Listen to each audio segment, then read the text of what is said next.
আদম আলাইহিস সালাম তিনি হচ্ছেন আবুল বাশার, মানব মণ্ডলীর আদি পিতা। তিনি এই পৃথিবীর প্রথম মানুষ এবং প্রথম নবী। গোটা মানব মণ্ডলীর মধ্য থেকে আল্লাহ তাআলা আদম আলাইহিস সালামকে পৃথিবীর প্রথম মানুষ এবং প্রথম নবী হিসেবে বাছাই করেছেন। আর আমরা পৃথিবীতে যারা আছি আমরা সবাই হচ্ছে বানি আদম বা আদম আলাইহিস সালামের বংশধর। আল্লাহ তাআলা আদম আলাইহিস সালামকে সৃষ্টি করার অনেক আগে এই পৃথিবীতে প্রথমে জিন তৈরি করেছিলেন। আল্লাহ তাআলা ইরশাদ করছেন, ওয়াল জান্না খলাকনাহু মিন ক্বাবলু মিন নারিস সামুম। আর আমি মানব জাতির সৃষ্টির অনেক আগে প্রজ্বলিত আগুনের শাখা থেকে জিন জাতিকে তৈরি করেছি। আল্লাহ তাআলা যখন আদম আলাইহিস সালামকে সৃষ্টি করবেন বলে চিন্তা করলেন, আল্লাহ তাআলা সিদ্ধান্তটি ফেরেশতাদের সাথে শেয়ার করলেন। আল্লাহ তাআলা বললেন, ইন্নী জাইলুন ফিল আরদি খলিফা। ওহে ফেরেশতারা, আমি পৃথিবীতে আমার রিপ্রেজেন্টেটিভ, আমার প্রতিনিধি হিসেবে মানুষ তৈরি করতে যাচ্ছি। যেহেতু জিন জাতিরা পৃথিবীতে আদম আলাইহিস সালামের আগেই অনেক রক্তপাত করেছিল, বিশৃঙ্খলা সৃষ্টি করেছিল, সেই অভিজ্ঞতার আলোকে সেই ডিসকাশনে আল্লাহ তাআলার সাথে ফেরেশতাদের ডিসকাশনে ফেরেশতারা তাদের মতামত পেশ করলেন। তারা বললেন তাদের অভিজ্ঞতার আলোকে, ক্বালু আতাজআলু ফিহা মান ইউফসিদু ফিহা ওয়া ইয়াসফিকুদ দিমা। অর্থাৎ, হে আল্লাহ, আপনি কি এমন কোন জাতি তৈরি করবেন যারা পৃথিবীতে ফাসাদ সৃষ্টি করবে, ক্যাওস করবে, রক্তপাত করবে?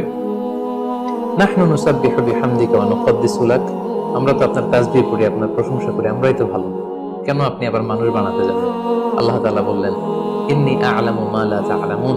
যে ফেরেশতারা, আমি এমন কিছু জানি যেটা তোমরা জানো না। আল্লাহ তাআলার এই সিদ্ধান্তের কথা যখন তিনি ফেরেশতাদেরকে জানিয়ে দিলেন যে আমি মানুষ বানাতে যাচ্ছি, অতঃপর আল্লাহ তাআলা তার সিদ্ধান্ত অনুযায়ী তিনি মানুষ তৈরি করলেন। আদম আলাইহিস সালাম হচ্ছে পৃথিবীর সর্বপ্রথম মানব। তিনি আদম আলাইহিস সালামকে মাটি থেকে তৈরি করেছেন।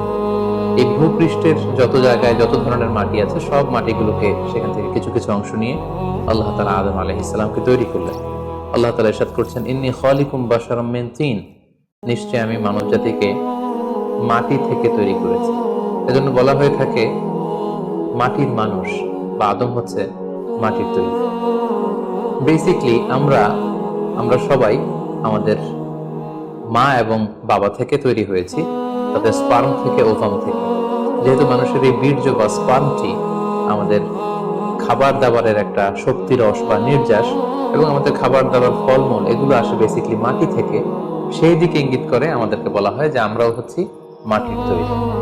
আদম আলাইহিস সালামকে আল্লাহ তাআলা সরাসরি মাটি থেকে তৈরি করলেন, এবং এই সৃষ্টি প্রক্রিয়ার তিনটি ধাপ ছিল। প্রথমত আল্লাহ তাআলা মাটিগুলোকে এঁটেল মাটিতে রূপ দিলেন, যেটাকে কোরআন বলেছে তিনুন লাযিব। তারপর সেই এঁটেল মাটিতে আল্লাহ তাআলা বৃষ্টি বর্ষণ করলেন, ফলে সেটা হয়ে গেল হামাইম মাসনুন, মানে কাদামাটি। এরপর কাদামাটির সে দলা দিয়ে আল্লাহ তাআলা সেখানে হিট দিলেন, প্রচন্ড তাপ দিলেন। তাপ দিয়ে সেই মাটির দলাটিকে তিনি বানালেন সলসলিন কাল ফাখর, ঠনঠনে পোড়া মাটি। এবং সেই ঠনঠনে পোড়া মাটির যে কাঠামো, আল্লাহ তাআলা আদম আলাইহিস সালামের স্ট্রাকচার দিলেন, কাঠামো দিলেন, এবং সেই কাঠামোর ভেতরে আল্লাহ তাআলা রূহের ফুৎকার দিলেন। আল্লাহ বললেন, ফাইদা সাওয়াইতুহু ওয়া নাফাখতু ফীহি মির রূহি। যখন আমি আদমকে তৈরি করলাম, তখন then I breathed into him my spirit. আমি তার ভেতরে আমার রূহের ফুৎকার দিলাম। ফলে আদম আলাইহিস সালাম জীবিত মানুষ হিসেবে সর্বপ্রথম আবির্ভূত হল। আমরা যদি সহিহ বুখারীর দিকে তাকাই, তাহলে দেখব যে সহিহ বুখারীতে সাইয়েদনা আদম আলাইহিস সালামকে যখন আল্লাহ তাআলা তার আকৃতি দিয়েছেন, অবয়ব দিয়েছিলেন, তার হাইট কত ছিল, কত লম্বা তিনি ছিলেন, সে ব্যাপারে সহিহ বুখারীতে এসেছে, ওয়াকানা তুলহু সিত্তুনা যিরাআন, 60 বিঘত তিনি লম্বা ছিলেন। আমাদের হাতের এই কোণই থেকে আঙ্গুল পর্যন্ত এই জায়গাটিকে বলা হয় 1 বিঘত। সেই হিসেবে তিনি ছিলেন 60 বিঘত লম্বা, 60 কিউবিট। এবং সহিহ মুসলিমের একটি বর্ণনা থেকে আমরা জানতে পারি, জুমার দিন আল্লাহ তাআলা আদম আলাইহিস সালামকে তৈরি করেছিলেন। ইয়াউমুল জুমআতি ফীহি খুলিকা আদম। জুমার দিনে আল্লাহ তাআলা আদম আলাইহিস সালামের সৃষ্টি প্রক্রিয়া এটাকে তিনি সম্পন্ন করেছেন। আদম আলাইহিস সালামকে তৈরি করার পরে আল্লাহ তাআলা ফেরেশতাদেরকে এবং আদম আলাইহিস সালামকে একসাথে করে একটি মক টেস্ট নিলেন। সেখানে আল্লাহ তাআলা তাদের সবাইকে কিছু শব্দের নাম শিক্ষা দিলেন, এবং আদম আলাইহিস সালামকে ফেরেশতাদের সামনে এনে ফেরেশতাদেরকে আল্লাহ তাআলা বললেন যে এগুলোর নাম যদি তোমরা আমাকে বলতে পারো তাহলে বলো। আল্লাহ তাআলা বললেন, আম্বিউনি বিআসমাই হাউলাই ইন কুনতুম সাদিকিন। ফেরেশতাদেরকে প্রথমে প্রশ্ন করা হলো, বলো তো এগুলোর নাম কি? ফেরেশতারা উত্তর করতে পারল। অতঃপর আদম আলাইহিস সালামকে লক্ষ্য করে আল্লাহ যখন বললেন, ইয়া আদম আম্বিহুম বিআসমাইহিম, হে আদম তুমি এই জিনিসগুলোর নাম সবাইকে শুনিয়ে দাও। ফালাম্মা আম্বাআহুম বিআসমাইহিম, আদম আলাইহিস সালাম যখন একটার পর একটা সবগুলো জিনিসের নামকরণ করে ফেলতে পারলেন, সবগুলো জিনিসের নাম বলতে পারলেন, ক্বালা আলাম আকুল লাকুম ইন্নী আ'লামু গায়বাস সামাওয়াতি ওয়াল আরদ, আল্লাহ তাআলা ফেরেশতাদের বললেন, আমি কি তোমাদেরকে বলিনি যে আমি আকাশ জমিনের গায়েবের সমস্ত বিষয়ের ধারক এবং বাহক, সব বিষয়ের জ্ঞান আমার কাছে আছে। সো আদমকে আমি এমন কিছু স্পেশাল ফিচার দিয়ে তৈরি করেছি যেগুলো অ্যাঞ্জেলদের মধ্যে ল্যাকিংস ছিল। ফলে ফেরেশতারা সেগুলো জানার পরেও সেগুলোর নাম আল্লাহ তাআলাকে রিপিট করে বলে শোনাতে পারেন, কিন্তু আদম আলাইহিস সালাম সবগুলো জিনিসের নাম একটার পর একটা তিনি বলে ফেলতে পারলেন। এবং এ থেকে প্রমাণিত হয় যে আল্লাহ তাআলা এখানে ফেরেশতাদের অপারগতা এবং আদম আলাইহিস সালামের শ্রেষ্ঠত্বের প্রমাণ তিনি এখানে স্থাপন করলেন।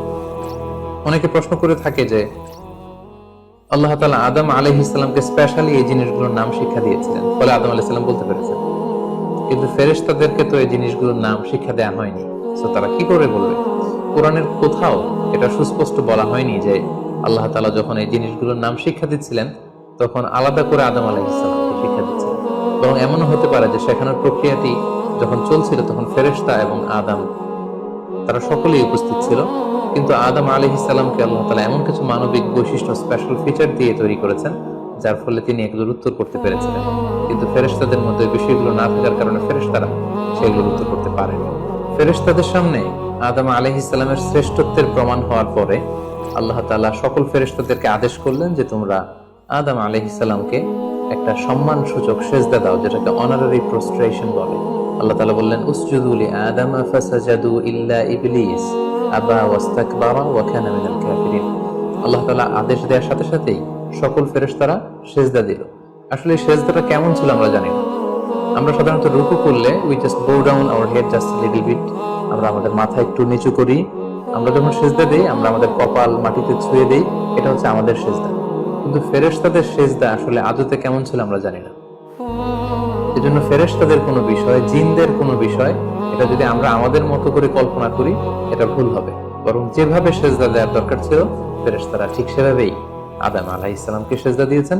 কিন্তু এই সিজদাটি ইবাদতের সিজদা নয়, কারণ ইবাদত হিসেবে সিজদা দেওয়া যাবে শুধুমাত্র কেবলমাত্র আল্লাহ তাআলাকে। এই সিজদাটি ছিল সম্মানসূচক সিজদা, অনারারি প্রস্ট্রেশন। ফাসাজাদু ইল্লা ইবলিস, আল্লাহ তাআলা আদেশ দেওয়ার সাথে সাথে সকল ফেরেশতারা সিজদা দিল, ইবলিস ছাড়া। আবা ওয়াস্তাকবারা ওয়া কানা মিনাল কাফিরিন, সে সিজদা দিতে অস্বীকৃতি জানালো, ফলে সে কাফেরদের অন্তর্ভুক্ত হয়ে গেল। এখন প্রশ্ন হচ্ছে, হু ইজ দিস ইবলিস? ইবলিস কে? এতক্ষণ পর্যন্ত আমরা আল্লাহ তাআলার সাথে ফেরেশতাদের ডিসকাশন, শেয়ারিং শুনেছি। আদম আলাইহিস সালামকে হঠাৎ করে সৃষ্টি করলেন, কিন্তু নাও এ নিউ ক্যারেক্টার অ্যাপিয়ার্ড, নতুন একটি ক্যারেক্টার চলে এসেছে, সেটা হচ্ছে ইবলিস। ইবলিস হচ্ছে এক মহাজ্ঞানী সত্তা, যে হচ্ছে কানা মিনাল জিন। কোরআন আমাদেরকে কনফার্ম করেছে, কানা মিনাল জিন্নি ফাফাসাকা আন আমরি রাব্বি। ইবলিস বা শয়তান বেসিক্যালি জিন জাতির অন্তর্গত। আমরা আমাদের আদম আলাইহিস সালামের আলোচনার শুরুতেই বলেছি যে আল্লাহ তাআলা মানব সৃষ্টির আগে এই পৃথিবীতে জিন তৈরি করেছিলেন। ইবলিস হচ্ছে সেই জিনের অন্তর্গত। সে ইবাদতে এত বেশি পরিশ্রমী ছিল, সে বেশি বেশি ইবাদত করতে করতে আল্লাহ তাআলার প্রিয় সত্তায়, প্রিয় ভাজনে পরিণত হয়েছে। ফলে আল্লাহ তাআলা তার স্ট্যাটাসকে অনেক হাই করে দিয়েছেন এবং ফেরেশতাদের সাথে থাকবার সুযোগ করে দিয়েছিলেন। তাকে আল্লাহ তাআলা এতটাই সম্মান দিয়েছিলেন, সে চাইলেই আল্লাহ তাআলার সাথে সরাসরি কথা বলতে পারত। কিন্তু আল্লাহ তাআলা যখন আদম আলাইহিস সালামকে সিজদা দেওয়ার আদেশ করলেন, সবাই সিজদা দিল, ইবলিস ছাড়া। আল্লাহ তাআলা এই পর্যায়ে ইবলিসকে জিজ্ঞেস করলেন, মা মানাআকা আল্লা তাসজুদা ইয আমারতুক, হে ইবলিস, কিসে তোমাকে বাধা দিল সিজদা দিতে? কেন তুমি সিজদা দিলে না? সবাই যেখানে সিজদা দিল, তুমি কেন সিজদা দিলে না? ইবলিস তখন উত্তরে বলল, আনা খায়রুম মিনহু খলাকতানি মিন নার ওয়া খলাকতাহু মিন তিন। আমি আদমের চাইতে শ্রেষ্ঠ। সে আল্লাহর সাথে আর্গুমেন্ট দিতে শুরু করলো, লজিক দিতে শুরু করলো। সে যদি অন্তত এতটুকু বলতো যে আল্লাহ আপনি কেন আমাকে সিজদা দিতে বলছেন, আমি এটার সিগনিফিকেন্স, এটার কারণ জানতে চাই, অথবা আল্লাহ আমি ভুল করে ফেলেছি, আপনি আমাকে ক্ষমা করুন, এর কোনোটাই না করে সে আল্লাহর সাথে আর্গুমেন্ট দিতে লাগলো। আর্গুমেন্টেটিভ একটা অ্যাটিটিউড তার মধ্যে গ্রো করলো। সে বলল, খলাকতানি মিন নার ওয়া খলাকতাহু মিন তিন। আপনি আমাকে সৃষ্টি করেছেন আগুন থেকে, আদমকে সৃষ্টি করেছেন মাটি থেকে।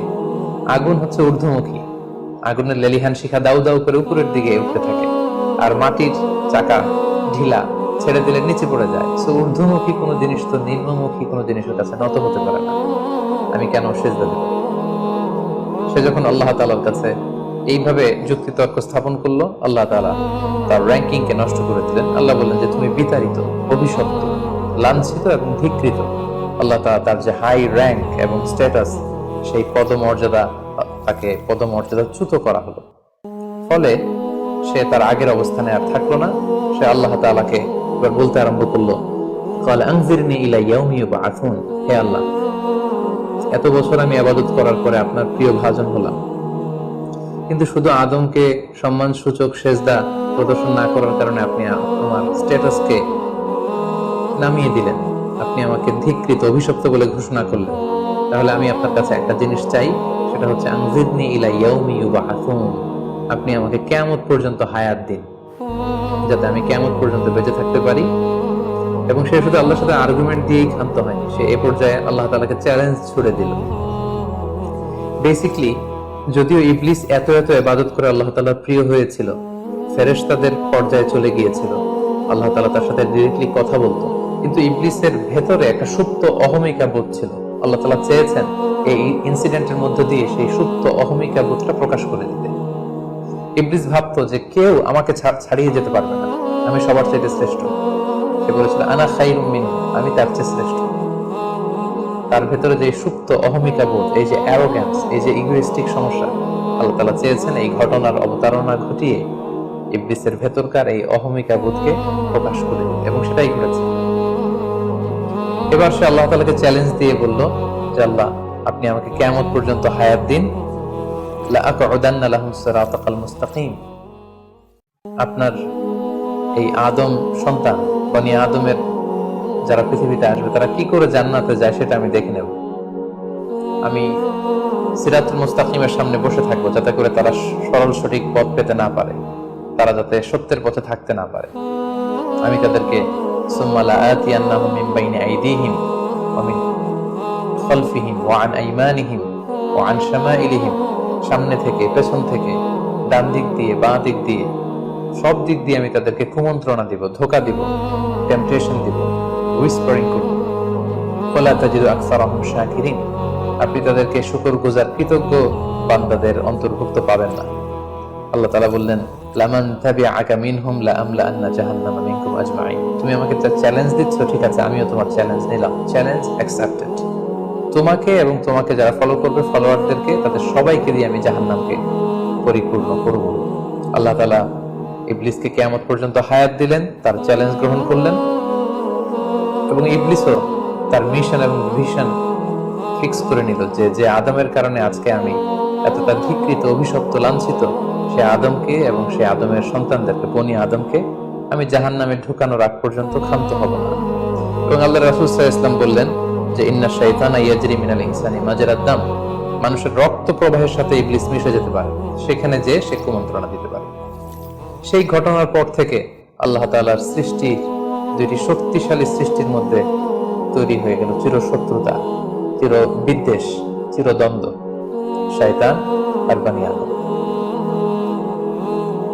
আদম আলাইহিস সালামকে যখন সেজদা করতে বলা হলো, সবাই সেজদা করলো, কিন্তু ইবলিস সেজদা করলো না।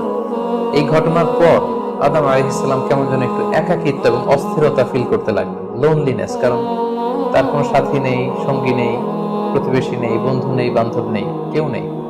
মানুষ হিসেবে তিনি কেবল একা, বড়ই একা। তার এই অস্থিরতা, তার এই একাকিত্ব, তার এই লোনলিনেসকে আল্লাহ তাআলা বুঝতে পেরে তার একজন সঙ্গিনী তৈরি করলেন। তিনি হচ্ছেন হাওয়া আলাইহিস সালাম, এই পৃথিবীর প্রথম মানবী। এবং আল্লাহ তাআলা বললেন, ওয়াজআলা মিনহা যাওজাহা লিয়াসকুনা ইলাইহা। আল্লাহ তাআলা তার থেকেই তার একজন সাথী, তার সঙ্গিনী তৈরি করলেন, যার সান্নিধ্যে যে স্থির হতে পারে, সে প্রশান্তি পেতে পারে। অন্যত্র আল্লাহ তাআলা বলছেন, খালাকা মিনহা যাওজাহা ওয়া বাসসা মিনহুমা রিজালান কাসীরান ওয়া নিসাআ। আল্লাহ তাআলা আদমের মধ্য থেকে তার সাথীকে বা তার জোড়াকে অর্থাৎ হাওয়াকে তিনি তৈরি করলেন, এবং এই আদম আর হাওয়া থেকে গোটা বিশ্বের সকল মানব মণ্ডলীকে তিনি তৈরি করেছেন। আদম আলাইহিস সালামের কোন জায়গা থেকে হাওয়া আলাইহিস সালামকে তৈরি করা হয়েছে? সহিহ বুখারীতে এসেছে খুলিকনা মিন তিলা, পাঁজরের হাড় থেকে। আদম আলাইহিস সালামের বাম পাঁজরের উপর দিকের বাঁকা হাড় থেকে আল্লাহ তাআলা হাওয়া আলাইহিস সালামকে তৈরি করেছেন। হাওয়া শব্দটি এসেছে আরবি শব্দ হাই থেকে। হাই মানে জীবিত, প্রাণবন্ত। যেহেতু জীবন্ত আদম থেকে ওনাকে সৃষ্টি করা হয়েছে, তাই তাকে হাওয়া বলা হয়। অথবা আদম আলাইহিস সালাম হাওয়া আলাইহিস সালামের সঙ্গ পেলেই তিনি উজ্জীবিত হয়ে ওঠেন, প্রাণোচ্ছল হয়ে ওঠেন, এজন্য ওনাকে হাওয়া বলা হয়। তাহলে পৃথিবীর প্রথম মানবী হাওয়া আলাইহিস সালামকে আল্লাহ তাআলা আদম আলাইহিস সালামের নিঃসঙ্গতা, একাকিত্ব এবং লোনলিনেস যে ফিলিংটা, এটা দূর করার জন্য তার একজন সঙ্গী তিনি ঠিক করে দিলেন, আদম এবং হাওয়া। ইংরেজিতে বলা হয় অ্যাডাম এন্ড ইভ। এবং আল্লাহ তাআলা তাদের দুজনকে জান্নাতে থাকবার পারমিশন দিলেন। আল্লাহ তাআলা বললেন, ওয়াকুলনা ইয়া আদম উসকুন আনতা ওয়া যাওজুকাল জান্নাহ। আদম, তুমি আর তোমার স্ত্রী বা তোমার সঙ্গিনী দুজনে মিলে জান্নাতে থাকো। তবে এই ক্ষেত্রে কিছু ডুজ এন্ড ডোন্টস আছে, কিছু ওয়ার্নিং আছে, কিছু প্রিকশন আছে। সেটা হচ্ছে ওয়াকুলা মিনহা রাগাদান হাইসু শি'তুমা। এই বাগানে, এই জান্নাতের যেখান থেকে মনে যায় তৃপ্তি সহকারে তোমরা উভয়ে খাও, কিন্তু ওয়ালা তাকরাবা হাদিহি শাজারাতা ফাতাকুনা মিনাল যালিমিন। জান্নাতের যেখান থেকে মনে যায় তোমরা খেতে পারো, পান করতে পারো, ঘুরে বেড়াতে পারো, আনন্দ উৎসব করতে পারো, কিন্তু ওয়ালা তাকরাবা হাদিহি শাজারা, এই গাছের ফল খাবে না। Be aware of this tree, এই গাছের কাছেও যাবে না। যদি যাও, যদি খাও, তাহলে ফাতাকুনা মিনাল যালিমিন, তোমরা জালিমদের অন্তর্ভুক্ত হয়ে যাবে। তাহলে আল্লাহ তাআলা আদম এবং হাওয়াকে জান্নাতে থাকার সুযোগ দিলেন। সেখানে কি করা যাবে, কি করা যাবে না সেটা বাতলে দিলেন, ডুজ এন্ড ডোন্টস দিলেন এবং ওয়ার্নিং দিয়ে দিলেন। কিন্তু তারপর যেটা ঘটলো সেটা হচ্ছে, আমরা জানি যে ইবলিস কিন্তু তার মিশন এবং ভিশনকে ফিক্স করে নিয়েছে যে সে আদমকে গোমরা করেই ছাড়বে, ধোঁকা দিয়েই ছাড়বে। এবং সে অনুপাতে সে সামহাও জান্নাতে ঢুকে আদম এবং হাওয়া আলাইহিস সালামকে হুইসপারিং করে, টেম্পটেশন দিয়ে, কুমন্ত্রণা দিয়ে তাদেরকে বিভ্রান্ত করে ফেলল। কোরআন বলছে, ফাওয়াসওয়াসা লাহুমা শাইতান লিইউবদিয়া লাহুমা মা উরিয়া আনহুমা মিন সাওআতিহিমা। শয়তান তাদের দুজনকে টেম্পটেশন দিয়ে, কুমন্ত্রণা দিয়ে ধোঁকার মধ্যে ফেলে দিল। শয়তান এসে বলল, আমাকে আল্লাহ সৃষ্টি করেছেন অনেক আগে, তোমাদেরকে সৃষ্টি করার আগে আল্লাহ তাআলা আমাদেরকে জানিয়েছিলেন যে তোমাকে এবং হাওয়াকে আল্লাহ তাআলা এই জান্নাতে রাখতে চান না, তোমাদের দুজনকে আল্লাহ পৃথিবীতে পাঠিয়ে দিতে চান। কারণ এখানে তারাই থাকতে পারবে যারা ফেরেশতা, তোমরা ফেরেশতা নও। আর এখানে পার্মানেন্টলি থাকার জন্য, রেসিডেন্সিয়াল পারমিটের জন্য একটা জিনিস লাগে, সেটা হচ্ছে ওই গাছের ফল খেতে হয়। যারা ওই গাছের ফল খেয়ে ফেলবে তারা এখানকার চিরকালীন বাসিন্দা হয়ে যাবে, তারা কখনো পৃথিবীতে যাওয়া লাগবে না। তো এই জন্য আল্লাহ তাআলা তোমাদেরকে ফল খেতে নিষেধ করেছেন ওই গাছে। তোমরা যদি ওই গাছের ফল খেয়ে ফেলো তাহলে তোমরা এখানকার চিরস্থায়ী অধিবাসী হয়ে যাবে। কোনোভাবেই আল্লাহ তাআলা তোমাদেরকে এখান থেকে তাড়াতে পারবেন না। কিন্তু আল্লাহ তাআলা চাইছেন তোমাদেরকে এখান থেকে তাড়িয়ে পৃথিবীতে পাঠিয়ে দিবেন। আমি তোমাদেরকে কসম করে বলছি, আমি তোমাদের ওয়েল উইশার, শুভাকাঙ্ক্ষী। শয়তান বলল যে, ওয়াকাসামাহুমা ইন্নী লাকুমা মিনান নাসিহিন, নিশ্চয় আমি তোমাদের জন্য শুভাকাঙ্ক্ষী, তোমরা আমার কথা শোনো। যদি এখানে আরামে দিনাতিপাত করতে চাও তাহলে তোমরা এই ফল খাও, ফলে তোমাদেরকে আর কোথাও যাওয়া লাগবে না। আদম আলাইহিস সালাম আল্লাহ তাআলার সে দেয়া ডুজ এন্ড ডোন্টস, সে ওয়ার্নিং এর কথা ভুলে তিনি এবং তার স্ত্রী ওই নিষিদ্ধ ফল থেকে খাওয়া শুরু করলেন। এবং খাওয়ার সাথে সাথেই ফালাম্মা যাকা শাজারাতা বাদাত লাহুমা সাওআতুহুমা ওয়া তাফিকা ইয়াখসিফানি আলাইহিমা মিন ওয়ারাকিল জান্নাহ। ওই নিষিদ্ধ গাছের ফল খাওয়ার সাথে সাথেই আদম আলাইহিস সালাম এবং হাওয়া আলাইহিস সালামের গায়ে যে জান্নাতি পোশাক ছিল, অটোমেটিক্যালি সেই পোশাক খুলে পড়তে আরম্ভ করলো। ওনারা উলঙ্গ হয়ে যেতে লাগলেন। তড়িঘড়ি করে ওনারা জান্নাতের বিভিন্ন পাতা এনে, বিভিন্ন লতা পাতা এনে ওনাদের প্রাইভেটকে ওনারা ঢাকলেন। এবং তখনই ওনারা বুঝতে পারলেন, আমরা কি করলাম, আমরা তো মহাভুল করে ফেলেছি, আমরা তো আল্লাহ তাআলার আদেশ অমান্য করেছি। আল্লাহ তাআলা সাথে সাথে বললেন, আলাম আনহাকুমা আন তিলকুমা শাজারা। আদম, এটা তোমরা কি করলে? আমি তো এটা কখনো এক্সপেক্ট করিনি। আমি কি তোমাদেরকে নিষেধ করিনি এই গাছের ফল খেতে? এবং আমি কি তোমাদেরকে বলে দেইনি যে ইন্না শাইতানা লাকুম আদুউম মুবিন, শয়তান তোমাদের সুস্পষ্ট চিরশত্রু? কেন তোমরা এই কাজটা করলে? আদম আলাইহিস সালাম এবং হাওয়া আলাইহিস সালাম ওনারা লজ্জিত হলেন। ওনাদের কাজের জন্য ওনারা লজ্জিত হলেন। আল্লাহ তাআলা বলছেন, ওয়ালাকাদ আহিদনা ইলা আদামা মিন ক্বাবলু ফানাসিয়া ওয়া লাম নাজিদ লাহু আজমা। আমি আদমকে ওসিয়ত করেছিলাম যে এই কাজটা তুমি করো না, কিন্তু আদম আলাইহিস সালাম ভুলে গিয়েছেন।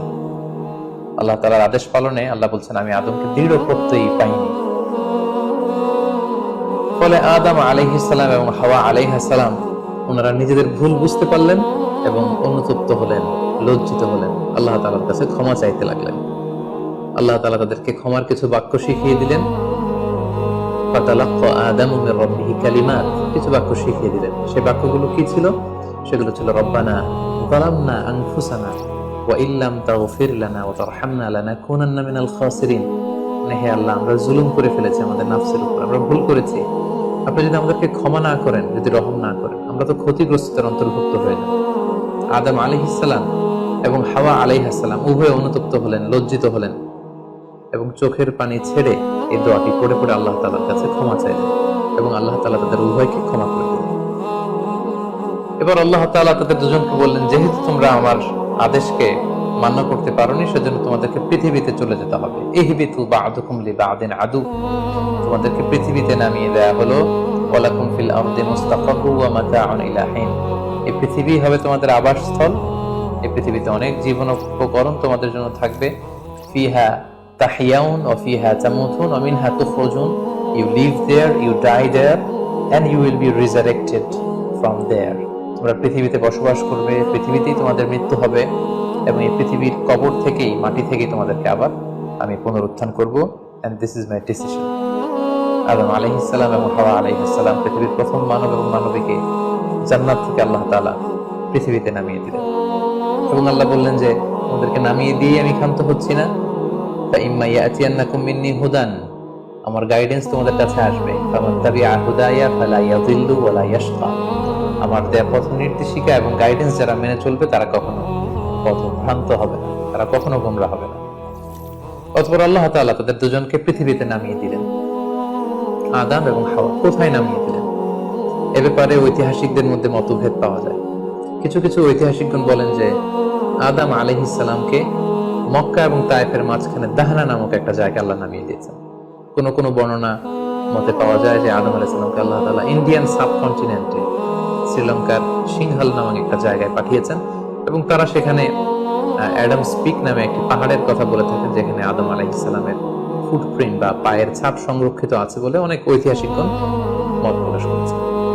হাওয়া আলাইহিস সালামকে সৌদি আরবের জেদ্দা নগরীতে আল্লাহ তাআলা নাজিল করেন বলে অনেক ঐতিহাসিকগণ মতামত দিয়েছেন। তাহলে তারা পৃথিবীর এক এক দিকে এক একজন, অনেকদিন পরে তারা দুজন সৌদি আরবের জাবালে রাহমা, যেখানে বিদায় হজের ভাষণ দিয়েছিল আল্লাহ রাসূল সাল্লাল্লাহু আলাইহি ওয়াসাল্লাম, ময়দানটাকে বলা হয় ময়দানুল আরাফাত।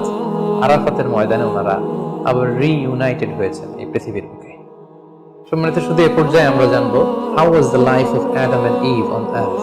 এই পৃথিবীতে আদম আলাইহিস সালাম এবং হাওয়া আলাইহিস সালামের একবার পৃথিবীর শুরুর দিকের জীবন পরিক্রমাটা কেমন ছিল? How was their life? কিভাবে তারা তাদের জীবন অতিবাহিত করেছে? আমরা জানি যে তাদের দুজনের মাধ্যমেই হিউম্যান হিস্ট্রি শুরু হয়েছিল, মানব ইতিহাস। তাদের জীবন পরিক্রমাটা কিছুটা ভিন্ন, আমাদের চাইতে ভিন্ন, যেহেতু তারাই পৃথিবীর প্রথম মানব এবং মানবী। তাদের কোনো প্রতিবেশী নেই, তাদের কোনো বন্ধু বান্ধব নেই, পৃথিবীতে আর কোনো মানুষ তাদের আশেপাশে ছিল না, শুধু তারাই। তো সেক্ষেত্রে এক আল্লাহ তাআলার ইবাদত ছাড়া তাদের মৌলিক যে কাজটা ছিল সেটা ছিল পপুলেশন, কাল্টিভেশন এন্ড কনস্ট্রাকশন। কি করে জনসংখ্যা বৃদ্ধি করা যায় পৃথিবীতে, কি করে সন্তান লালন পালন করা যায়, কি করে চাষাবাদ করা যায়, কি করে ফার্মিং করা যায় এবং কি করে মানব সভ্যতার বিনির্মাণ করা যায়, এটাই ছিল পৃথিবীর প্রথম মানব এবং এই মানবের প্রধানতম দায়িত্ব। যেহেতু ওনারা যদি নতুন প্রজন্ম তৈরি না করেন, ওনারা যদি চাষাবাদ না করেন, ওনারা যদি সভ্যতা বিনির্মাণ না করেন, তাহলে পৃথিবীতে মানব সভ্যতা টিকে থাকবে না। ফলে মৌলিক ইবাদতের পাশাপাশি এগুলোই ছিল ওনাদের কাজ।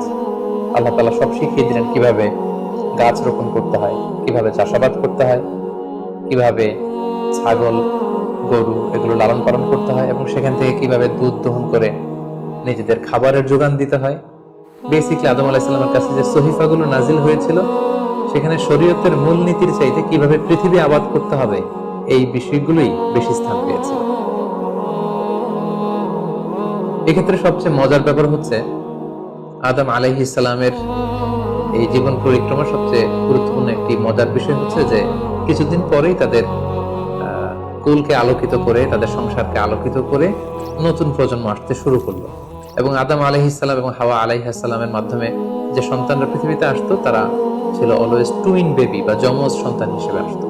সর্বপ্রথম আল্লাহ তাআলা তাদেরকে একটি সন্তান, একটি ছেলে সন্তান এবং একটি মেয়ে সন্তান দিয়ে ধন্য করলেন এবং তারা তাদের নাম রাখলেন। ছেলেটির নাম রাখলেন কাবিল, মেয়েটির নাম রাখলেন আকলিমা। এবং তারপরের বছর আবারও হাওয়া আলাইহিস সালাম গর্ভবতী হয়ে সন্তান জন্ম দিলেন। সেক্ষেত্রেও একটি ছেলে একটি মেয়ে, কারণ এই ছেলে মেয়েদের বিয়ে দেওয়ার তখন পদ্ধতি ছিল এই বছর যেই ছেলে জন্মগ্রহণ করেছে সেই ছেলের সাথে পরের বছরের মেয়ের বিয়ে হতো, এবং এই বছর যে মেয়ে জন্মগ্রহণ করেছে তার সাথে পরের বছরের ছেলের সাথে এভাবে ক্রসিং সিস্টেমে বিয়ে হতো। যেহেতু পৃথিবীতে আর কোনো মানুষ তাদের আশেপাশে ছিল না, ফলে নিজেদের ভাই বোনদের মধ্যে বিয়ে হতো, তবে উলট পালট করে। তো এর ফলে বাই ডিফল্ট আদম আলাইহিস সালামের ছেলে কাবিলের ভাগ্যে এসে জুটলো তার পরের টার্নের যে বোন জন্মগ্রহণ করেছে হাবিলের সাথে, তার নাম ছিল লাবুদা। লাবুদার সাথে কাবিলের বিয়ে হবে এবং হাবিলের সাথে ইকলিমার বিয়ে হবে, এটাই ফিক্স করা হলো। কিন্তু এখানে একটি সমস্যা দেখা দিল, সেটি হচ্ছে ইকলিমা ছিল খুবই সুন্দরী, she was a very beautiful lady. ফলে কাবিল এটা মেনে নিতে পারেনি। সে প্রশ্ন উত্থাপন করলো যে কেন আমি লাবুদাকে বিয়ে করব? লাবুদা হচ্ছে কিছুটা শ্যামলা প্রকৃতির, আমি তাকে বিয়ে করবো না, বরং আমার সাথে আমার যে বোন জন্মগ্রহণ করেছে সে ইকলিমাকে আমি বিয়ে করবো। আদম আলাইহিস সালাম বললেন, না, এটা আল্লাহর দেয়া আদেশ। তোমার সাথে তোমার যে যমজ বোন জন্মগ্রহণ করেছে তাকে তুমি বিয়ে করতে পারবে না, বরং তোমার পরে হাবিল এবং লাবুদা যে জন্মগ্রহণ করেছে সে লাবুদা হবে তোমার স্ত্রী, এবং তোমার সাথে তোমার যে বোন আকলিমা জন্মগ্রহণ করেছে সে আকলিমা হবে হাবিলের স্ত্রী। কিন্তু কাবিল এটা সহজে মেনে নিতে পারেনি, ফলে সে এখানে প্রশ্ন উত্থাপন করলো এবং সে বলল যে আমি আকলিমাকে বিয়ে করতে চাই। দেখা দিল এক মহা সমস্যা। তখন আল্লাহ তাআলা আদম আলাইহিস সালামকে জানিয়ে দিলেন, ঠিক আছে, হাবিল এবং কাবিলকে কুরবানি করতে বলো, যার কুরবানি কবুল হবে সেই আকলিমাকে পাবে। এবং তখন কুরবানির সিস্টেম ছিল কোরবানি করে চলে আসার পরে আকাশ থেকে আগুন এসে যেই কোরবানিকে ঝলসে দিত সেই কোরবানিটা আল্লাহ তাআলার কাছে কবুল হয়েছে বলে ধরে নেওয়া হতো।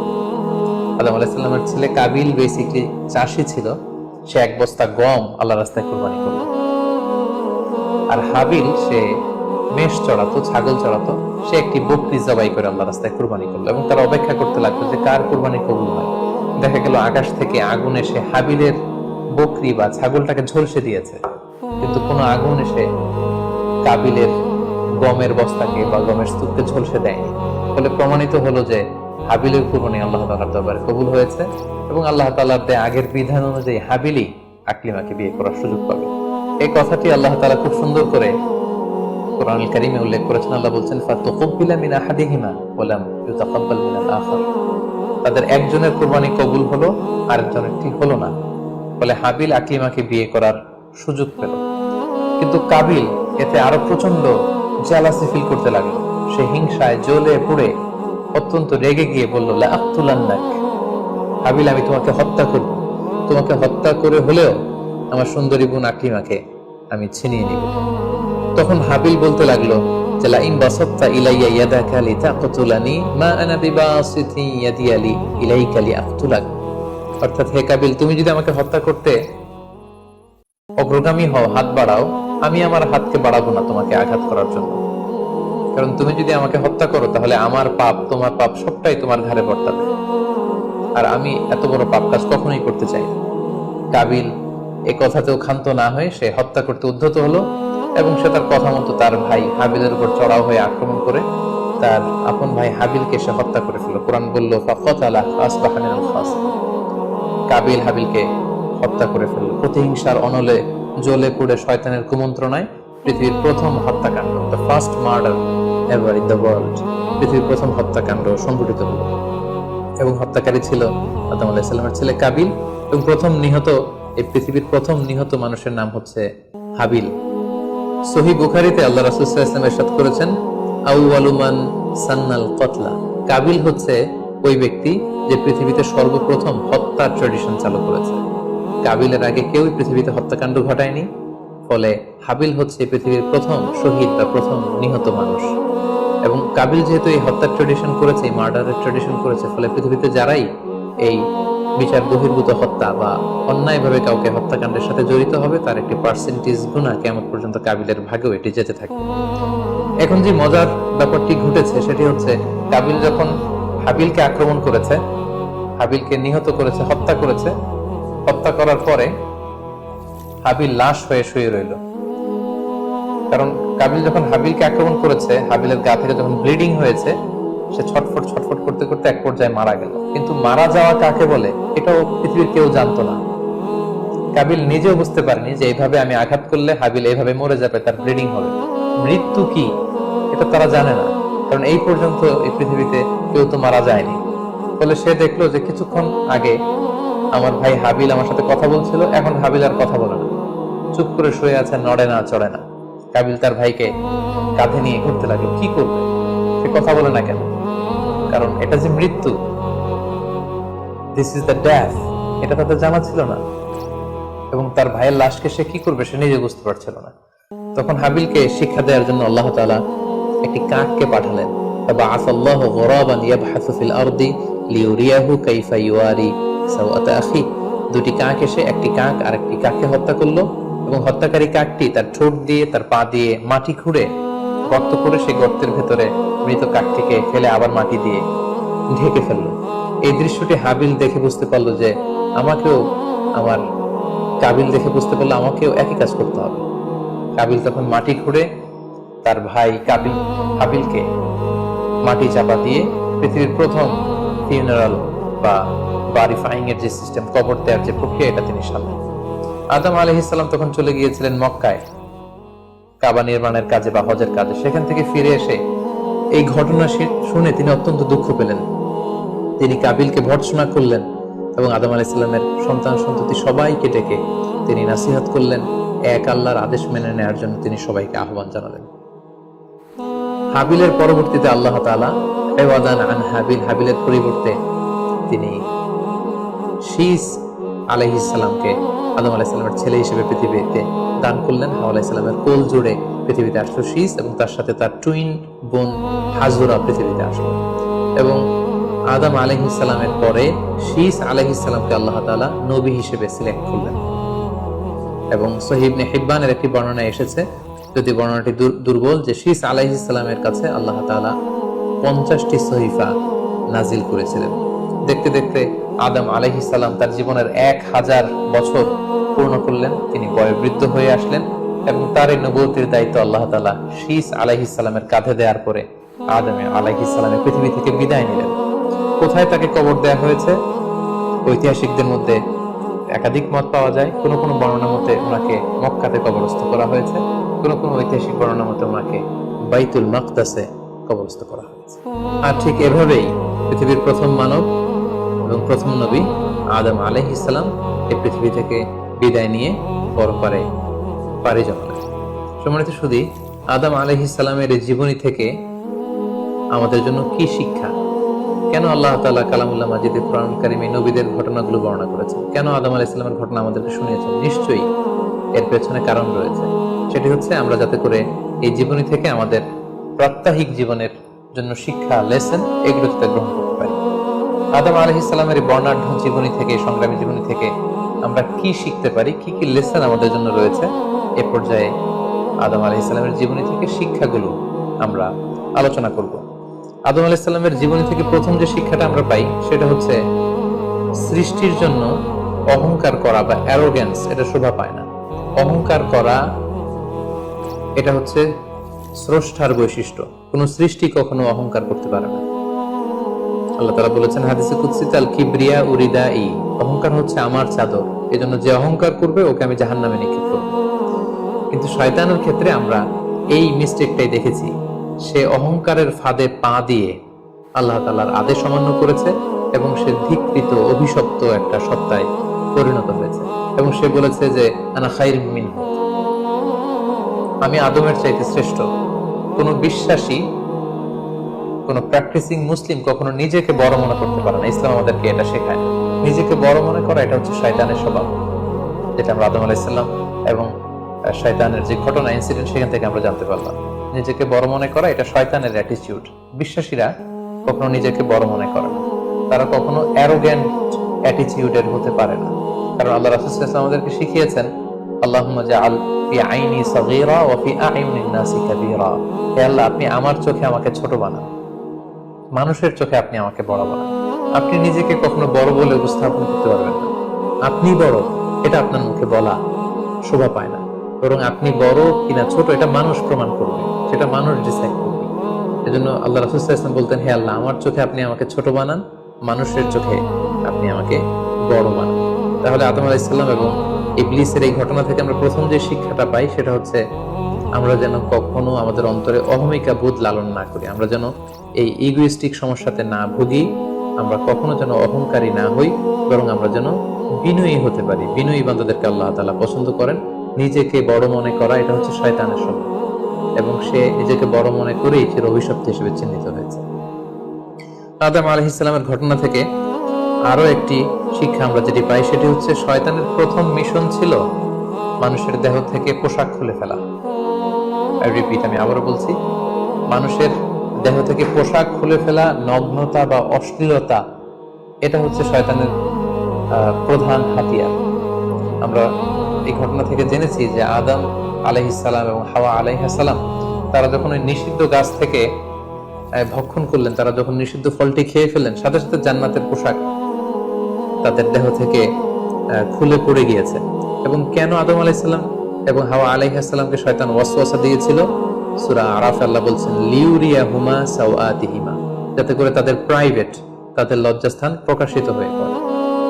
তাহলে আমরা এই ঘটনা থেকে আরো যে শিক্ষাটি পাই সেটি হচ্ছে নগ্নতা এবং অশ্লীলতা হচ্ছে শয়তানের প্রধান হাতিয়ার। বর্তমানে আমরা সেটাই দেখতে পাচ্ছি, শয়তান আমাদের পোশাককে খাটো করতে যাচ্ছে।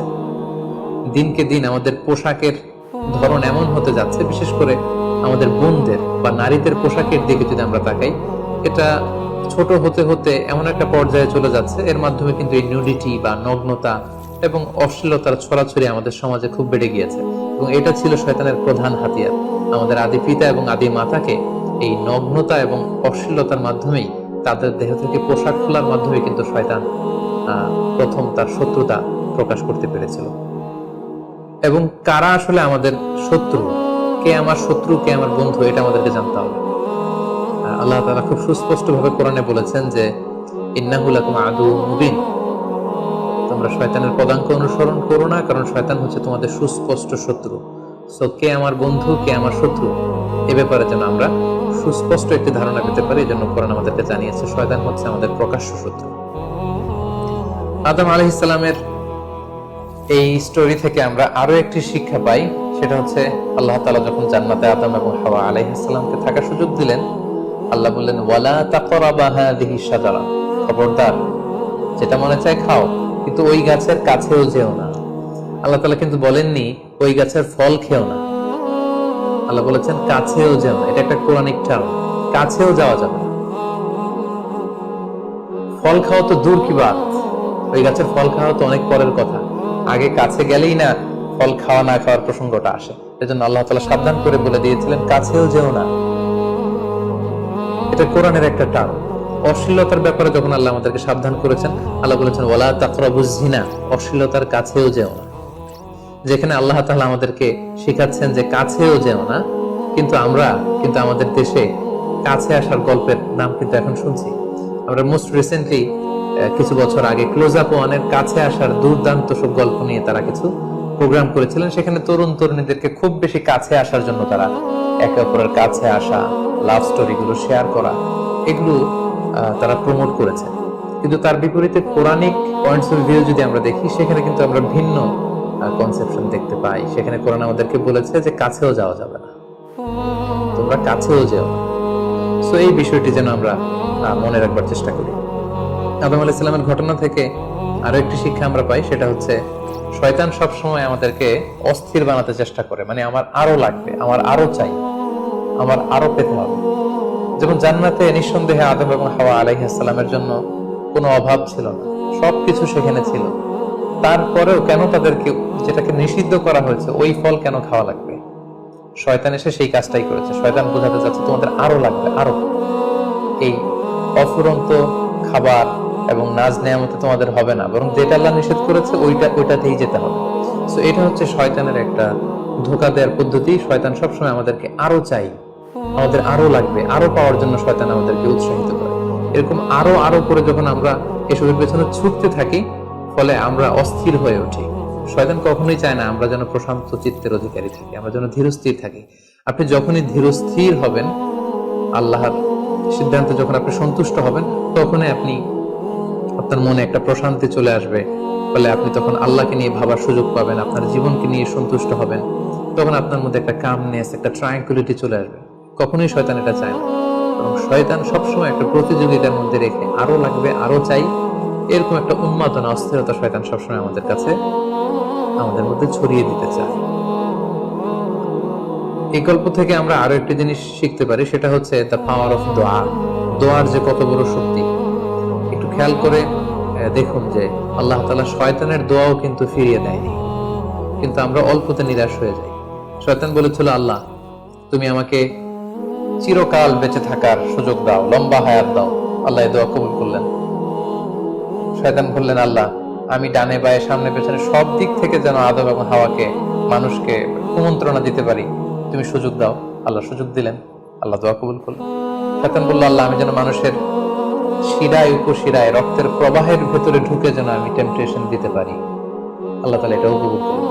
তো যে আল্লাহ তাআলা শয়তানের দোয়া কবুল করে ফেলতে পারেন, সে আল্লাহ তাআলা কি আমাদের দোয়া কবুল করবেন না? অবশ্যই করবেন। তো সেক্ষেত্রে দোয়ার মতো দোয়া করতে হবে। সিনসিয়ার দোয়া ইজ লাইক এ মিসাইল।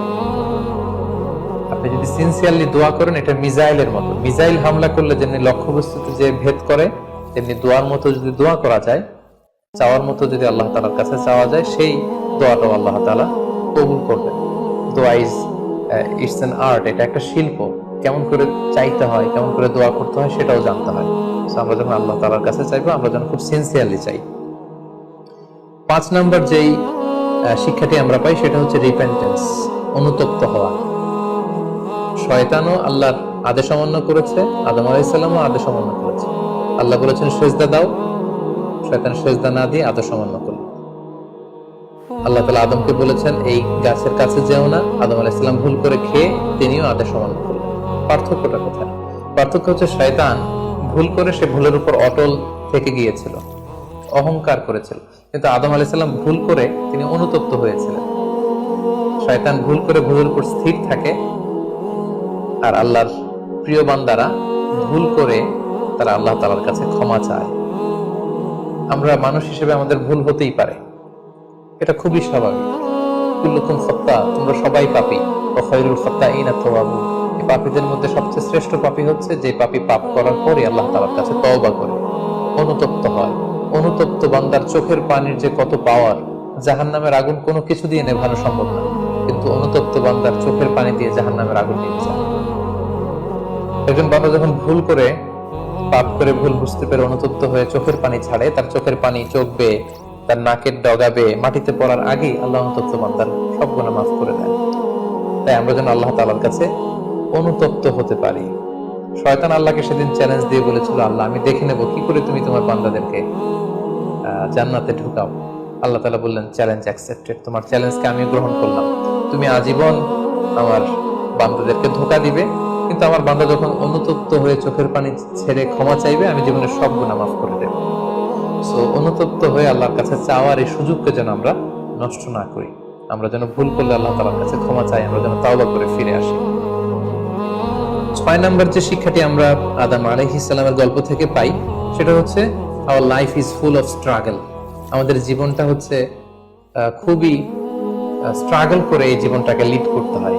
এখানে অনেক এফোর্ট দিতে হয়। দুনিয়াকে বলা হয় দারুল আসবাব, পরিশ্রম করে, লড়াই করে নিজের অবস্থানকে এখানে জানান দিতে হয়। প্রতিকূল পরিবেশে কিভাবে আপনি টিকে থাকবেন, দুর্যোগ মোকাবেলা করে কিভাবে আপনি টিকে থাকবেন, সেটার শিক্ষা কিন্তু এই পৃথিবীতে আছে।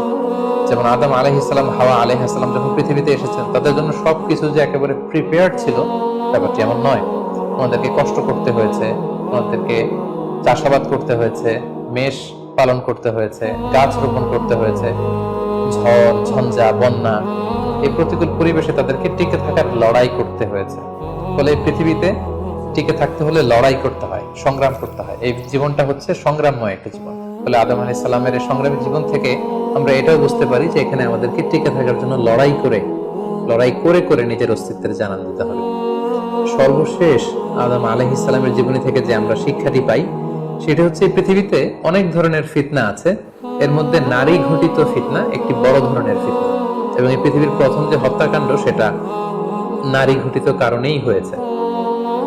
এবং সহিহ মুসলিম আল্লাহ রাসূল সাল্লাল্লাহু আলাইহি ওয়াসাল্লাম বলেছেন, ফাইন্না আউওয়ালা ফিতনাতি বানি ইসরাঈল কানাত ফিন নিসা, বনি ইসরাইলের প্রথম ফিতনাও নারীদের ব্যাপারেই ঘটেছে। আল্লাহ রাসূল বলেছেন, আমার পরে তোমাদের জন্য নারীদের ফিতনার চাইতে বড় কোনো ফিতনা আমি রেখে যাইনি। ফলে এই নারী ঘটিত ফিতনা থেকে আমাদেরকে সাবধান থাকতে হবে। বর্তমানেও যখন আমরা পত্রপত্রিকা খুলি প্রায় কিন্তু আমরা এই ধরনের অশ্লীলতা, নগ্নতা, ধর্ষণের মতো জঘন্য ঘটনার কথা আমরা শুনি। এতে করে আমরা বুঝতে পারছি যে নারী ঘটিত ফিতনাটা আসলেই অনেক বড় ফিতনা। এক্ষেত্রে আসলে নারীদেরকে ব্লেম করা হচ্ছে না, এক্ষেত্রে উভয়ই সমানভাবে অপরাধী। নারী পুরুষ উভয়কে আল্লাহ তাআলা তাদের চোখকে অবনমিত রাখতে বলেছেন। এই হাদিস দ্বারা এটা প্রমাণ হয় না যে নারীদেরকে ব্লেম করা হচ্ছে, বরং ঘটনাটা যেহেতু নারী কেন্দ্রিক সেহেতু নারী ঘটিত ফিতনার কারণে পৃথিবীতে প্রথম হত্যাকাণ্ড ঘটেছে, এবং এখনো এ জাতীয় ঘটনার কারণে অনেক ধরনের ফাসাদ ফিতনা সমাজে ছড়িয়ে পড়ছে। সো আমাদেরকে আদম আলাইহিস সালামের জীবনী থেকে আরো একটি শিক্ষা হচ্ছে, এই নারী ঘটিত ফিতনা থেকে বেঁচে থাকার জন্য নারী পুরুষ উভয়কেই তাদের নজর বা দৃষ্টির লাগাম টেনে ধরতে হবে। দৃষ্টিকে যদি আমরা নিয়ন্ত্রণ করতে না শিখি তাহলে ফিতনা কমানো সম্ভব না। আল্লাহ রাসূল সাল্লাল্লাহু আলাইহি ওয়াসাল্লাম বলেছেন, আন-নাযার সাহমুন মিন সিহামি ইবলিস, দৃষ্টি হচ্ছে শয়তানের বিষ মাখানো তীরবানের মধ্যে থেকে একটি তীর। এই বিষ মাখানো তীর দিয়ে শয়তান নারী পুরুষকে কাবু করে অশ্লীলতার পথের দিকে নিয়ে যায়।